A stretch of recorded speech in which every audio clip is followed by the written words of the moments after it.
I was in New York when I first watched Interstellar in 2014. And I remember sweating like crazy when I first watched the opening sequence. Dad?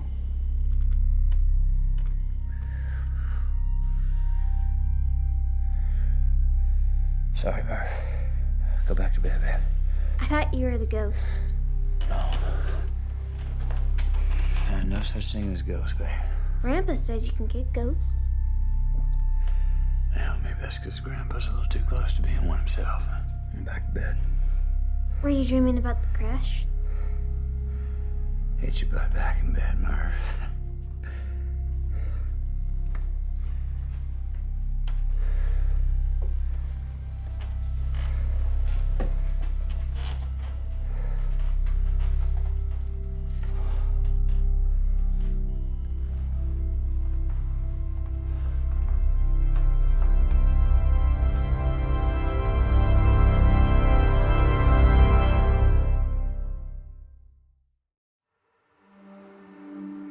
I actually felt like I was floating in space, with no one to rely on but myself.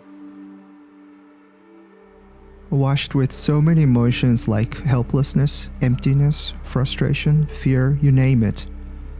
And I believe Hans Zimmer's music is largely responsible for it.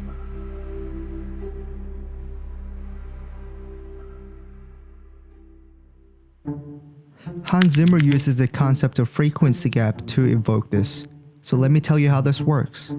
He starts the music with a bass drone.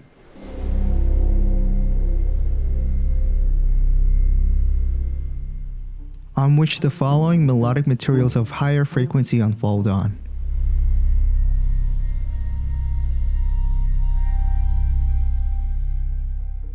And in between these is a gap or a void where there are no notes playing. Without getting too detailed about the mechanics of sound production, we tend to attribute lower pitched sounds as larger than that of higher pitched sounds, and the frequency void amplifies this size difference. So going back to me feeling like I was floating in space, metaphorically speaking, I am the high-pitched melody and the vast space is the bass drone.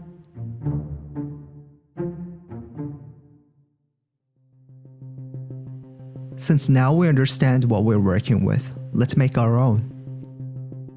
So what we need is a bass drone, a melody floating above this drone, and a void in between them, of course.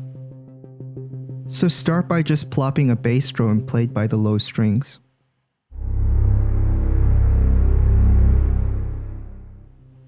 An alto flute for the melodic material above this drone.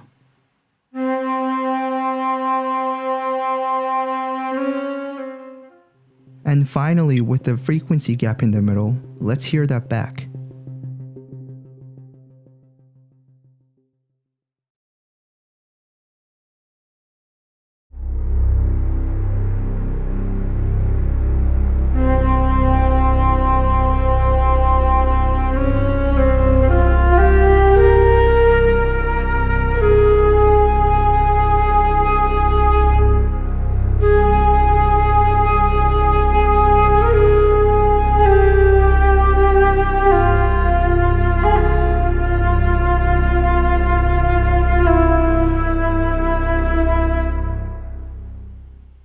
This sounds okay, but I can almost imagine a stoic Japanese shakuhachi player sitting by a koi pond in his house and playing this.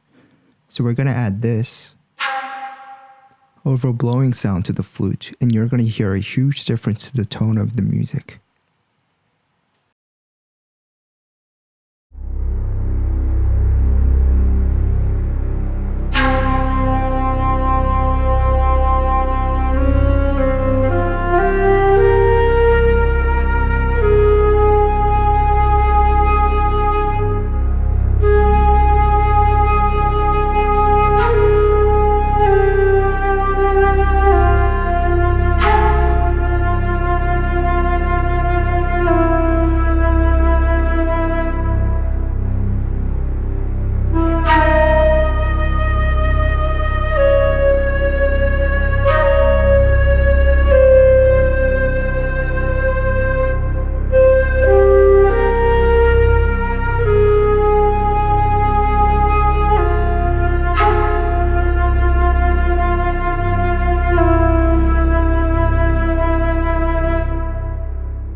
It is that simple. It is actually that simple. It is as simple as just taking a concept and just doing it.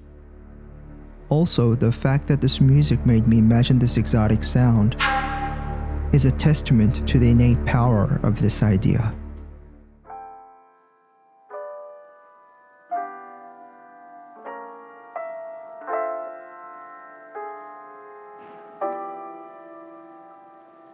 Thank you for watching this addition to our sonic palette. And in our next video, we'll look at John Williams' music for Star Wars: The Empire Strikes Back. Subscribe to my YouTube channel and follow me on Facebook, Instagram, or Twitter.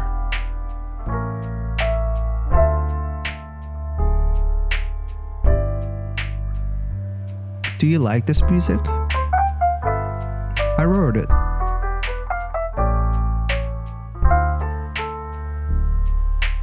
Really.